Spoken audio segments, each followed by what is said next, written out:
الحمد لله وكفى وسلام على عباده الذين اصطفى أما بعد فأعوذ بالله من الشيطان الرجيم بسم الله الرحمن الرحيم قل إن صلاتي ونسكي ومحياي ومماتي لله رب العالمين لا شريك له وبذلك أمرت وأنا أول المسلمين صدق الله العظيم۔ سورہ انعام کی یہ دو آیتیں ہیں۔ اللہ رب العزت ارشاد فرماتے ہیں قل ان صلاتی، اے پیغمبر آپ اعلان فرماتے ہیں ان صلاتی میری نماز، و نسکی میری قربانی، و محیای و مماتی میرا جینا مرنا، للہ رب العالمین اللہ رب العالمین کے لیے ہے، اللہ رب العالمین کی خوشنودی کے لیے، ان کی رضامندی کے لیے ہے۔ لا شریک لہ، رب العالمین کا کوئی شریک نہیں ہے، کوئی ان کا ساجی نہیں ہے، کوئی ان کا پارٹنر۔ دیکھیے آسمان بنانے میں کوئی اس کا پارٹنر، زمین بنانے میں، انسان کو بنانے میں کوئی ان کا شریک پارٹنر کو کہتے ہیں عربی میں۔ کوئی ان کا کسی سے انہوں نے مدد نہیں لی، خود بنایا، آسمان بنایا، زمین بنائی، انسان کو بنایا۔ وَبِذَلِكَ أُمِرْتُ، یہ بھی اعلان کر دیں کہ اسی چیز کا مجھے حکم ہوا ہے، وَأَنَا أَوَّلُ الْمُسْلِمِينَ، اور میں سب سے پہلے مسلمان ہوں۔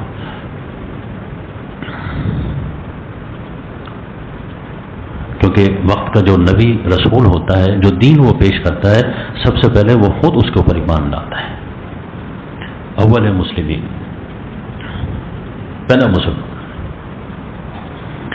دیکھیے یہ سورہ انعام میں یہ دو آیتیں ہیں، ان میں فرمایا کہ جی آپ اعلان کر دیں کہ میری نماز، میری قربانی، جینا مرنا میرا اللہ رب العالمین کے لیے۔ کیا بات کی جاتی ہے نا، قربانی کا موسم آ گیا ہے، لوگ قربانیاں خرید رہے ہیں ماشاءاللہ، اور اس مہنگائی میں، غربت میں بھی میں دیکھتا ہوں لوگ بڑھ چڑھ کے قربانی کر رہے ہیں۔ اللہ قبول فرمائے۔ مسلمانوں کا یہ جو جذبہ ہے قربانی کا، اللہ اس جذبے کو سلامت رکھے۔ کہتے ہیں غربت ہے، ٹھیک ہے، کہتے ہیں بھائی مہنگائی ہے، ٹھیک ہے، لیکن مسلمانوں کا جو جذبہ ہے الحمدللہ وہ زندہ ہے، قربانی کرنے کا جذبہ۔ میں نے دیکھا ایک صاحب نے یہاں تک مجھ سے مسئلہ پوچھا، کل جامع شفیہ میں بیٹھا تھا نماز میں، نماز کے بعد آ کر کہنے لگے جی قرض لے کے اگر میں قربانی کروں قربانی ہو جائے گی؟ میں نے کہا بھائی قربانی تو ہو جائے گی، لیکن یہ قربانی واجب تو صرف مالدار کے اوپر ہے۔ کس کے اوپر ہے؟ مالدار کے اوپر ہے، غنی کے اوپر ہے، صاحب نصاب کے اوپر ہے۔ لیکن وہ کہتے ہیں کہ جی میں صاحب نصاب نہیں، سال کے بیچ میں انشاءاللہ میرے پاس کچھ پیسے آئیں گے، قرضہ اتار دوں گا، کروں قربانی۔ میں نے کہا جی بالکل آپ کریں جی، کسی سے لے کے۔ دیکھیں جذبہ دیکھیں ہم کو، بڑی خوشی ہوئی، طبیعت بڑی حشاش بشاش ہوئی کہ مسلمان ایسے، حالانکہ ان کے اوپر واجب نہیں ہے۔ اور مزے کی بات یہ کہ وہ معذور بھی ہیں، کیا ہے معذور بھی ہیں، ان کے اوپر غنی بھی نہیں۔ کہتے ہیں کہ یہ سال کے بعد یہ قربانی کا موقع ملنا ہے، اب اگلے سال تک میں انتظار کروں، یعنی کہ سال کے بیچ میں کچھ پیسے آئیں گے، میرے کچھ کرایے آتے ہیں، میں نے کہا جی قربانی ہو جائے گی۔ اور یہ قربانی سال میں ایک مرتبہ ہم کرتے ہیں۔ یاد رکھیے یہ حضور سے پہلے بھی قربانی ہوتی تھی، وہ رجب میں کرتے تھے۔ کب کرتے تھے؟ رجب کے مہینے میں کرتے تھے، رجب کے پہلے ہفتے میں ایک بکری کی قربانی اس وقت بھی کرتے تھے۔ حضور نے اس کو ذی الحجہ میں رکھا، وہ رجب والی بات اب ختم ہو گئی، اب ذی الحجہ میں 10 ذی الحجہ کو قربانی ہوگی۔ مجھے بڑی خوشی ہوئی ہے یہ جذبہ مسلمانوں کا قربانی کرنے کا۔ حضرت عبداللہ ابن عمر رضی اللہ تعالیٰ عنہ فرماتے ہیں، مشکوٰۃ شریف میں یہ حدیث موجود ہے، فرماتے ہیں کہ 10 سال حضور مدینہ منورہ میں رہے، ہر سال قربانی کرتے رہے، ہر سال قربانی کرتے رہے۔ یہ جو آج کل کچھ لوگ نکلے ہیں نا، وہ کہتے ہیں بھائی یہ تو قربانی تو حاجی کریں گے، ان کے ذمہ، پاکستان والوں کے ذمہ تو قربانی نہیں ہے۔ دیکھیے حضور نے تو حج تو ایک ہی کیا، لیکن 10 سال کیا کرتے رہے؟ قربانی کر۔ اور یہ اتنی اہم بات ہے بھائی قربانی۔ حضور علیہ الصلوۃ والسلام نے حضرت علی رضی اللہ تعالیٰ عنہ کو وصیت فرمائی تھی کہ میں تو اپنی زندگی میں قربانی کر رہا ہوں، میرے فوت ہونے کے بعد آپ نے ہر سال میرے لیے قربانی کر دی۔ دیکھا ہمارے ہاں تو کہتے ہیں نا بچوں کا مستقبل کیا ہوگا، بھائی جان اپنے مستقبل کی بھی فکر کریں اور جو لمبا مستقبل آنا ہے یاد رکھیے قیامت تک کا مستقبل آنا ہے اس کی فکر کریں. اس لیے حضرت علی رضی اللہ تعالیٰ عنہ ہر سال 2 جانوروں کی قربانی دیتے تھے. کسی نے پوچھا بھی کہ جی آپ 2 قربانیاں کیوں کرتے ہیں؟ کہنے لگے حضور نے فرمایا تھا کہ میرے بعد آپ نے میرے لیے قربانی کرنی ہے، ایک اپنے لیے کرتا ہوں، ایک حضور کے لیے کرتا ہوں. اس لیے اچھے بچے اچھے بیٹے وہ ہوں گے جو اپنے والدین کے لیے بھی کیا کریں گے.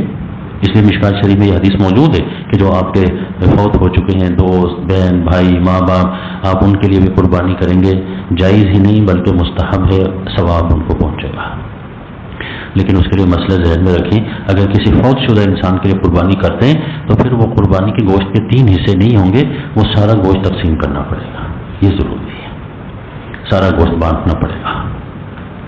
ایسے محبت کرنے والے لوگ میں نے دیکھے کہ لیکن حضرت علی کو تو حضور نے وصیت کی تھی، لیکن سارے مسلمان یاد رکھیے مسلمانوں میں ایسے لوگ میں نے دیکھے وہ اپنے لیے بھی قربانی کرتے ہیں اور حضور پاک صلی اللہ علیہ وسلم کے لیے بھی قربانی کرتے ہیں.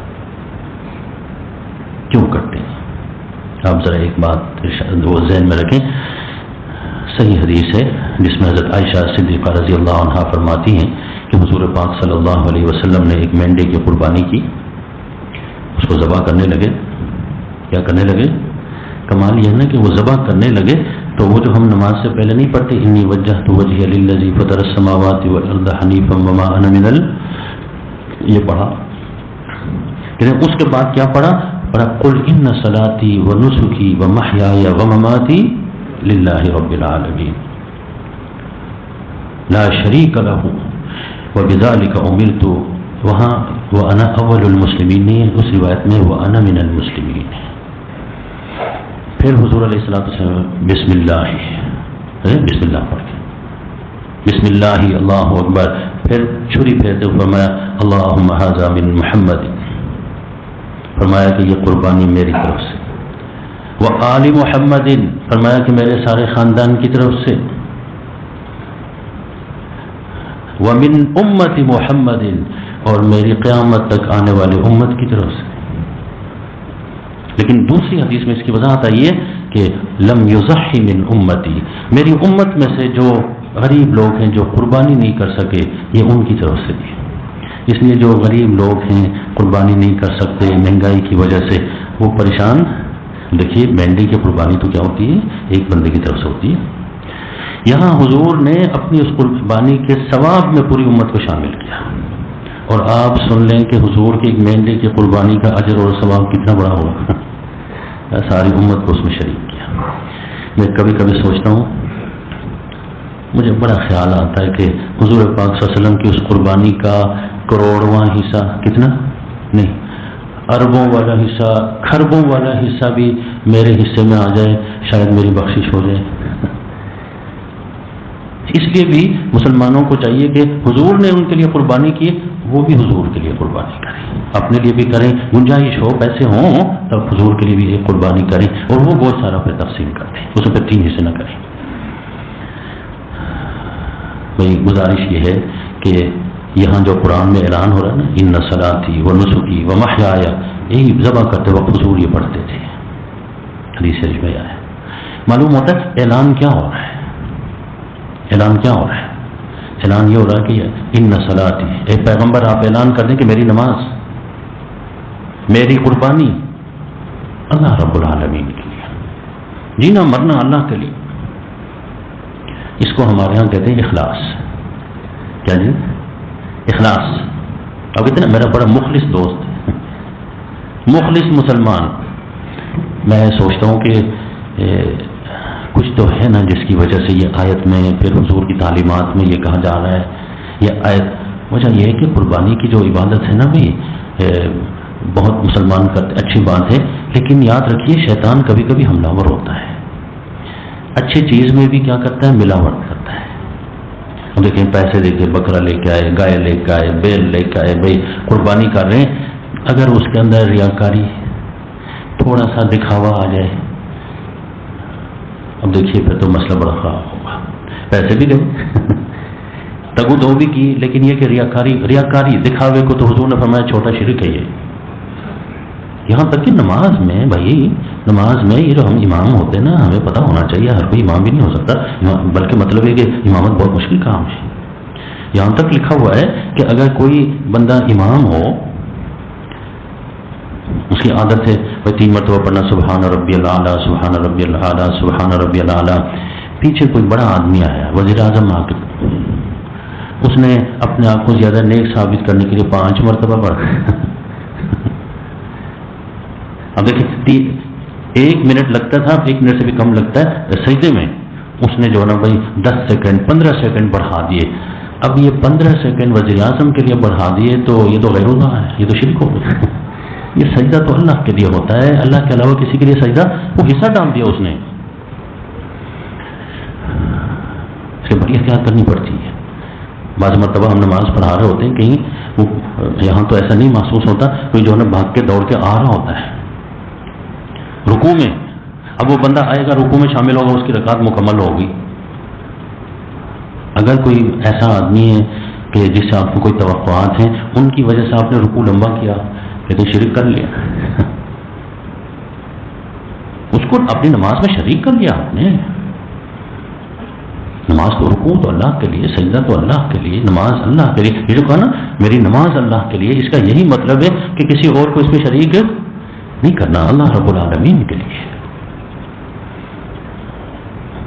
میں نے تو دیکھا ہے بعض لوگوں کو وہ نماز پڑھتے وقت جو ہے نا بھائی، تو بچوں کو دیکھتے ہیں بھائی، وہ والدین دیکھ رہے ہیں تو نماز تھوڑی لمبی ہوگی.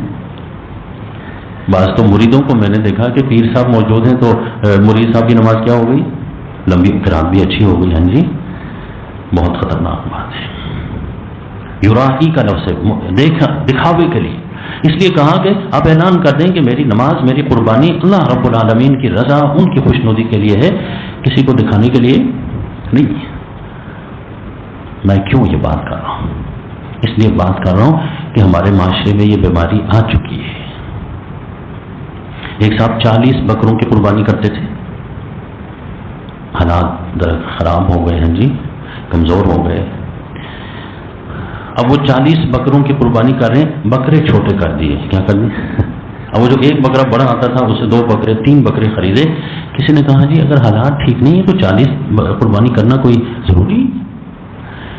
کہنے لگے جی بات یہ ہے کہ پھر 40 اگر پورے نہ کریں، سب لوگوں کو پتہ ہے تو لوگ کہیں گے کہ جی ان کی معاشی حالت کیا ہے، کمزور ہے، خواہ مخواہ بےزتی ہونی. اب دیکھیں وہ عزت بےزتی کے لیے قربانی کریں.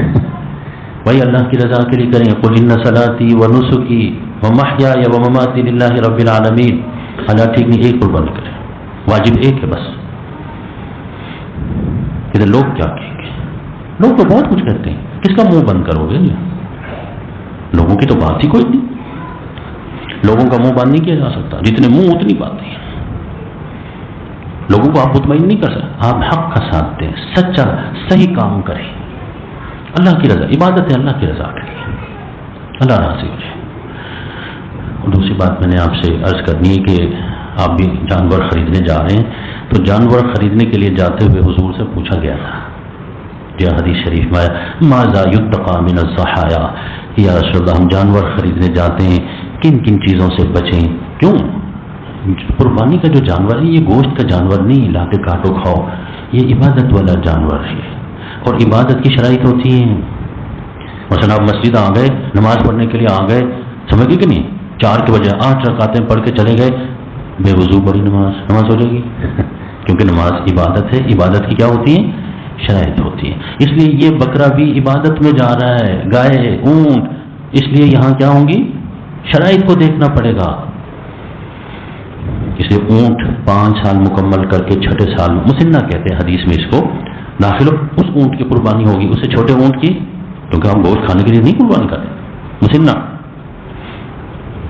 حدیث میں حضور نے فرمایا مسنہ ذبح کرو. گائے میں 2 سال مکمل کر کے تیسرے سال میں داخل ہو جائے، وہ کیا ہے؟ مسنہ ہے، عربی میں مسنہ. بکرے میں 1 سال مکمل کر کے آگے دوسرے سال میں داخل ہو جائے، اس کو کیا کہتے ہیں؟ مسنہ. حدیث میں مسنہ ذبح کرنے کا ہے. یہ عمر کے لحاظ سے بھی دیکھنا پڑے گا. پھر پوچھا گیا کہ یا رسول اللہ کن چیزوں سے احتیاط کریں دیکھیں جانور خریدتے وقت؟ حضور صلی اللہ علیہ وسلم نے فرمایا کہ بھائی نمبر 1 آپ کو بھی بتا رہا ہوں، فرمایا العرجاء البین عرجها، جانور کو دیکھو بھائی لنگڑا نہ ہو، ایسا لنگڑا کہ جس کا لنگڑا پن ظاہر ہو. ہمارے فقہا نے لکھا ہے کہ لنگڑا پن ظاہر ہو، واضح ہو. اس سے کیا مراد ہے؟ کہتے ہیں کہ ذبح کی جگہ چل کر نہ جا سکے، جہاں اس کو ذبح کرنا مذبح وہاں تک چل کر نہ جا سکے، تو وہ لنگڑا، اس لنگڑے جانور کی قربانی قبول نہیں ہوتی. لیکن ایک بات آپ کو بتاؤں، ہمارے فقہا نے لکھا ہے کہ جانور آپ اس کو ذبح کرنے کے لیے، قربانی کے لیے جو ہے نا گرا رہے تھے اور اس کی ٹانگ ٹوٹ گئی، اٹھ کے بھاگ گیا، نہیں سمجھے، اس کی قربانی ہو جائے گی، کیونکہ وہ تو ذبح کے دوران ایسا ہوا، معاملہ ہوا اس کے ساتھ. پہلے سے لنگڑا، یہ لنگڑا ہونے سے کیا ہوا؟ معیوب نہ ہو، عیبناک نہ ہو، اس کے اندر کوئی عیب نہ ہو جانور. ہمارا العوراء البین عورها. نمبر 2 کہ ایسا کانا جانور کہ جس کا کانا ہونا، نابینا ہونا واضح ہو، تو نابینا جانور کی قربانی نہیں ہوتی. فرمایا نمبر 3 المریضۃ البین مرضها. فرمایا بیمار جانور کہ جس کی بیماری واضح ہو، اس بیمار جانور کی بھی قربانی نہیں کرتی. نمبر 4 اسی حدیث میں فرمایا کہ بھئی ایسا جو نا بھئی جانور لا تنقی، فرمایا کہ جو اتنا لاغر اور اتنا کمزور کہ اس کی ہڈیوں میں گودا ہی نہیں، فرمایا ایسے جانور کی، یہ جو صدقے کے بکرے ان کی قربانی نہیں ہوگی. ہمارے ہاں تو دیکھیے نا صدقے کے بکرے ہوتے ہیں بھائی، جو ہم نے صدقہ کرنا ہوتا ہے بھائی، وہ بھی کالے بکرے ہوتے ہیں. ہمیں تو مطلب ہے کہ اسلام کو تو ہم اپنی مرضی پہ چلاتے ہیں. صدقے کا تصور اسلام میں کیا ہے؟ صدقہ وہ چیز ہے کہ جس سے غریب کی ضرورت پوری ہو جائے. بجلی کا بل آیا ہوا ہے آج کل، آ رہے ہیں اس لیے بتا رہا ہوں جی. آپ اس کو صدقے کا بکرا لے جا کے دیتے ہیں، واپڈا والے بکرا نہیں لیتے ہیں. کیا لیتے ہیں؟ پیسے لیتے ہیں. بھائی وہ پیسے آپ ان کو دیتے ہیں، وہ اپنا بجلی کا بل جمع کروائے، اس کی ضرورت پوری نہیں تو بھائی وہ واپڈا والے وہ کنیکشن کاٹ دیتے ہیں. بھائی اس گرمی میں بھائی پھر بیچارے کا کیا ہوگا؟ بچوں کی فیس آئی ہوئی ہے، آپ صدقے کا بکرا لے جا کے غریب کو دے دیتے ہیں. اسکول والے فیس نہیں لیتے، وہ کیا کہتے ہیں، بکرا نہیں لیتے، کالا ہو یا سفید ہو. بھائی غریب کی ضرورت پوری کرنی ہے، یاد رکھیے غریب کی ضرورت پوری کریں گے اللہ راضی ہوگا. مسلم شریف جلد ثانی میں حدیث آتی ہے، قیامت کے دن بندہ اللہ کے سامنے پیش ہوگا، اللہ فرمائیں گے بھائی میں بھوکا تھا، تیرے پاس آیا تھا، تو نے مجھے کھانا نہیں کھلایا، آج یہاں مجھے جنت لینے آئے ہو. وہ بندہ کہے گا آپ رب العالمین ہیں، آپ کو بھوک لگی ہو، آپ میرے پاس آئے کب ہیں؟ اللہ فرمائیں گے ایک فلاں میرا بندہ بھوکا تھا، آپ کے دروازے پہ آیا تھا، آپ نے اس کو کھانا نہیں کھلایا تھا. اگر آپ اس کو کھانا کھلاتے تو پھر اس بندے کے پاس مجھے پاتے، آج تمہیں جنت ملتی. اس لیے کوئی غریب آدمی اگر آپ کے دروازے پہ آتا ہے، اس کو جو نا بھائی بھوک لگی، سمجھے اللہ نے بھیجا ہے. کیا ہے؟ لوگ تو اللہ تلاش کرتے ہوئے جنگلوں میں نکل گئے، عیسائیوں نے رہبانیت اختیار کی. آج پتہ چلا سرکار دو عالم صلی اللہ علیہ وسلم نے فرمایا کہ غریب اور بھوکے کے پاس رب العالمین ہوتے ہیں. قربانی کر رہے ہیں آپ، یہ خیال رکھیں بھائی گوشت یا 3 حصے کریں. حدیث شریف میں آیا کہ ایک تو اپنے بچوں کے لیے رکھیں، دوسرا دوست احباب رشتہ داروں کے لیے رکھیں، تیسرا حصہ آپ غریبوں کے لیے رکھیں. میں تو آج کل مشورہ دیتا ہوں کہ 2 حصے آپ غریبوں کے لیے رکھیں. حالات بڑے پریشان کن ہیں، نہیں غریبوں کو تو گوشت ملتا ہی نہیں. پیسے خریدیں 2400 روپے چھوٹا گوشت. یہ چھوٹا گوشت دینے کی بات نہیں کرتا کیونکہ اس پر عمل نہیں ہونا. چلو بڑا گوشت غریبوں کو دے دیں، بانٹیں، اور اپنے لیے رکھیں، ٹھیک ہے. اللہ نے نوازا ہوا ہے بھائی، آپ بھی آگے نوازیں. حضور نے فرمایا کہ بھائی مبارک ہو اس آدمی کو جس کو اللہ خیر و برکت کا مرکز بنائے. حضور نے مبارکباد دی، میں نے نہیں. فرمایا توبہ، فرمایا مبارک ہو اس شخص کو جس کو اللہ کس کا مرکز بنائے؟ خیر و برکت کا مرکز بنائے. اللہ نے آپ کو پیسے دیے، قربانی کرنے کی توفیق دے دی، اب آپ گوشت بانٹیں گے تو آپ خیر کا مرکز بنیں گے. اللہ نے آپ کو دولت دی، پیسے دیے ہوئے، آپ غریبوں میں پیسے بانٹیں. عید آ رہی ہے، کسی نے سوٹ بنانا ہوگا، کسی نے ٹوپی لینی ہوگی، کسی نے کچھ کرنا ہوگا. دیکھیے پھر کیا ہے، اللہ نے آپ کو خیر کا مرکز بنایا، ورنہ اللہ اس غریب کو براہ راست خود بھی دے سکتا تھا. آپ کے ہاتھ سے دلوا رہا ہے تو یہ آپ کے لیے سعادت کی بات ہے، میرے ہاتھ سے دلوا رہا ہے یہ میرے لیے خوش بختی کی بات ہے. اور یہ بھی آپ سے عرض کروں، عقبہ ابن عامر کی روایت ہے. عقبہ ابن عامر رضی اللہ تعالیٰ عنہ کی روایت ہے. فرماتے ہیں کہ حضور پاک ذرا توجہ سے سنیں جی، بات بڑی اہم آ رہی. فرماتے ہیں کہ کہ عقبہ ابن حضور نے بکروں کا ایک ریوڑ ان کو دیا، ریوڑ بکروں کا، سرکاری بکرے، کون جی؟ سرکاری بکرے، ریوڑ ان کو دیا اور فرمایا کہ میرے صحابہ کرام میں یہ بکرے تقسیم کریں تاکہ وہ قربانی کر لیں۔ کیا کر لیں؟ حکومت کا کام کیا ہے؟ اب آپ سمجھ بجٹ آ رہا ہے، جیسے ہمارا کہتے ہیں پٹھانا آ رہا ہے، پٹھانا آ گیا، ڈراتے ہیں کہ نہیں بچوں کو؟ ہمیں بھی ڈرایا جا رہا، بجٹ آ رہا ہے، بجٹ آ رہا ہے۔ بھائی جان، حکومت کا کام ہے نیکی کرنے میں فیسیلیٹیٹ کرنا۔ اللہ کے رسول کی یہ صحیح حدیث ہے۔ عقبہ ابن عامر کو دے دیے، قربانی کریں، صحابہ کرام میں تقسیم کریں، یہ سرکاری بیت المال کے بکرے میں تقسیم کریں جی۔ کہتے میں نے سارے تقسیم کر دیے، ایک بکرا بچ گیا، وہ 1 سال کا تھا، عتوق کہتے ہیں اس پر بھی، میں عتوق، 1 سال کا بکرا۔ میں نے کہا یا رسول اللہ ایک بکرا بچ گیا جی۔ اب یہاں تو نا ہماری حکومتیں کیا کرتی ہیں، وہ مجھ سے زیادہ آپ جانتے ہیں، کسی ایک حکومت کی بات نہیں کرتا۔ اللہ کے ولیو دعا کرو، جمعے کا دن ہے، اللہ کوئی ایسے حکمران ہمیں دے دے جو نیکی کرنے میں ہماری مدد کرے۔ کون ہے ایسے حکم؟ میں نے تو نہیں سارے حکمرانوں کی تعریف پڑھی، کسی کو نہیں پڑھا کہ قربانی میں جو نا سرکاری خزانے سے قربانی، ہم کہتے بھی نہیں کہ دیں، کیونکہ پھر ہر کوئی اپنی پارٹی کو دینا شروع کرے، مسلمانوں کو نہیں، پھر مسئلہ ہو جائے گا کہ نہیں آپ کی بات پر عمل کیا، پھر آپ نے یہ کر دیا۔ حکمرانوں کا کام ہوتا ہے بھائی یاد رکھیے، اسلام پر عمل، دین پر عمل، نیکی کرنے میں فیسیلیٹیٹ کریں، سہولت مہیا کریں۔ میں حضور کہنے ایک بکرا رہ گیا، چھوٹا تھا، حضور نے فرمایا ٹھیک ہے تو وہ بکرا تم ذبح کر لو جی۔ اب دیکھیے میں کیا کہنا چاہتا ہوں، حکومت کرے یا نہ کرے، آپ کریں۔ آپ 10 قربانیاں کرنے کے بجائے آپ کے جو رشتہ دار ہیں، آپ کے جو چاچا، ماما، تایا، بھانجا، بھانجی، یاد رکھیں 10 بکرے قربانی کرنے کے بجائے ایک قربانی کریں، باقی سب کو آپ 10-15 کو جو نا آپ وہ بکرے پہنچا دیں کہ جی اس عبادت میں تو آپ بھی شریک ہو جائیں۔ 15 بندوں کو آپ نے عبادت کروایا، یاد رکھیں اللہ بڑا راضی ہوگا۔ اللہ کے رسول کی سنت یہ ہے، ان کا طریقہ یہ ہے، ہمارا ان کے اوپر ایمان ہے، قیامت کے دن ان کی شفاعت کے ہم امیدوار ہیں۔ اس لیے بھائی آپ ایک قربانی خود کریں اور باقی جو ہے نا بھائی یاد رکھیے ایک بندہ آگے نکلتا ہے رشتہ داروں میں، باقی سارے گاؤں میں ہوتے ہی پیچھے رہ جاتے ہیں، غریب ہیں، قربانی نہیں کر سکتے، آپ ان کو قربانی کے جانور دے دیں۔ بھائی آپ اپنی قربانی کریں اور تاکہ دوسروں کو عبادت کرنے میں آپ بھی ان کی مدد کریں۔ کوئی سوال ہے وہ؟ اچھا جی، وہ سلسلہ ہم نے اب ایک چھوٹا سا نیا شروع کیا ہے کہ جمعے کے دن جو بیان ہوتا ہے اور اتوار والے دن درس قرآن ہوتا ہے، تو اس کے بعد پھر ہم سوال و جواب کا ایک چھوٹا سا سیشن 2-4 منٹ کا رکھتے ہیں۔ کسی کے ذہن میں مثلا تقریر بیان کے حوالے سے کوئی ابہام رہ گیا ہو، کوئی بات سمجھ نہ آئی ہو، کوئی مسئلہ ہو، وہ لکھ کے آپ دے دیں تو انشاءاللہ ان کے بارے میں پھر آپ کو بتائیں گے۔ قربانی کے جانور کی عمر کتنی ہونی چاہیے جواب دے چکا ہوں، بتا چکا ہوں۔ اچھا یہ ایک چیز آپ کو بتاؤں کہ فرقہ وارانہ سوال نہ کریں۔ کیا نہ کریں؟ فرقہ وارانہ سوال مجھ سے نہ کریں، میں فرقہ واریت کو ناپسند کرتا ہوں۔ اللہ کے رسول نے فرمایا قرآن میں بھی ولا تفرقوا، آپس میں پھوٹ، کیونکہ مختلف طبقے ہوتے ہیں، قرآن و سنت کی مختلف تشریح ہوتی ہے، تو اس حوالے سے اگر جو نا بھائی وہ فرقہ وارانہ سوالات ہونا وہ مناسب نہیں ہے۔ ایک تو گزارش آپ لوگوں سے یہ، دوسری گزارش یہ ہے کہ ایک دوسرے کے خلاف جو نا مجھ سے کوئی مسئلہ نہ پوچھیں۔ محلے میں آپ آپس میں لوگوں کے جھگڑے ہوئے ایک دوسرے کے ساتھ، ایک صاحب میرے پر دباؤ ڈال رہے تھے کہ جی وہ محلے میں گیٹ لگا رہے ہیں، سمجھ گئے کہ نہیں، راستہ بند کر رہے ہیں، آپ اس کے بارے میں بات کریں۔ بھائی آپ لوگ گیٹ لگانا نہیں لگانا سیکورٹی کے لیے ہوتا ہے، یہ کوئی شرعی مسئلہ نہیں ہے، آپس میں مل کے ان چیزوں کو حل کر لیا کریں۔ 2 باتیں مجھ سے نہ پوچھیں، میں جواب نہیں دوں گا۔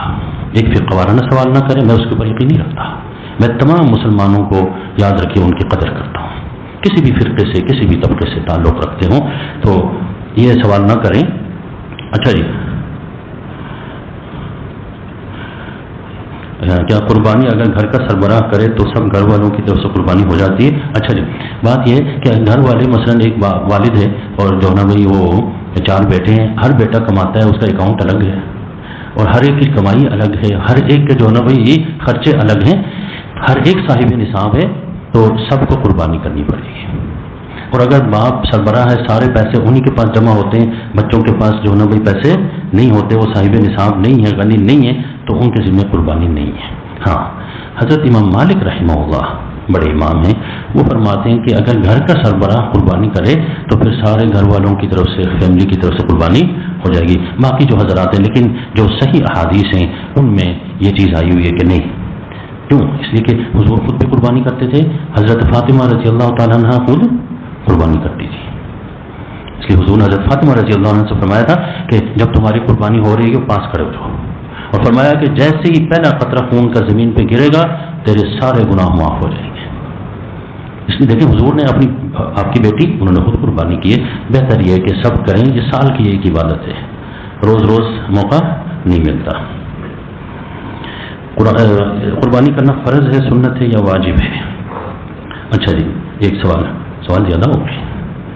اچھا، قربانی کرنا واجب ہے، امام ابو حنیفہ کی تشریح کے مطابق، دوسرا امام کی تشریح کے مطابق بھی واجب ہے، امام شافعی رحمہ اللہ کی تشریح کے مطابق سنت ہے۔ سمجھ لیں اس بات کو، چونکہ یہ مسئلہ تشریح کا ہے۔ وہ جو واجب کہتے ہیں نا، ان کی دلیل قرآن پاک میں یہ انا اعطیناک الکوثر، آگے کیا لکھا ہو؟ فصلی لربک، رب کے لیے عید کی نماز پڑھو، ونحر، اور کیا کرو؟ قربانی کرو۔ امر کا صیغہ ہے تو واجب ہے یہ۔ اچھا، ذو الحجہ کے 10 دن بعد ناخن کاٹنا، یہ بھی یاد رکھیے کہ آج شاید چاند نظر آ ہی جائے گا انشاءاللہ، تو ابھی سے آپ جس نے کوئی بال شال کاٹنے، ناخن تراشنے، وہ کریں۔ صحیح مسلم میں حدیث آتی ہے، حضور فرماتے ہیں کہ ذو الحجہ کا چاند نظر آنے سے پہلے جس کا ارادہ قربانی کا ہو وہ پھر جو نا بھائی ذو الحجہ میں بال نہ کاٹے اور ناخن نہ کاٹے۔ بھائی حاجی صاحبان کے ساتھ جو احرام میں ہے تھوڑی سی کیا ہو جائے گی، مشابہت ہو جائے گی، اس لیے وہ ہاں ہے مستحب، فرض نہیں ہے، واجب نہیں۔ اگر کوئی کاٹتا ہے، ناخن کاٹتا ہے ذو الحجہ کے دنوں میں، گنہگار نہیں ہوگا، نہیں کاٹتا تو ثواب ملے گا۔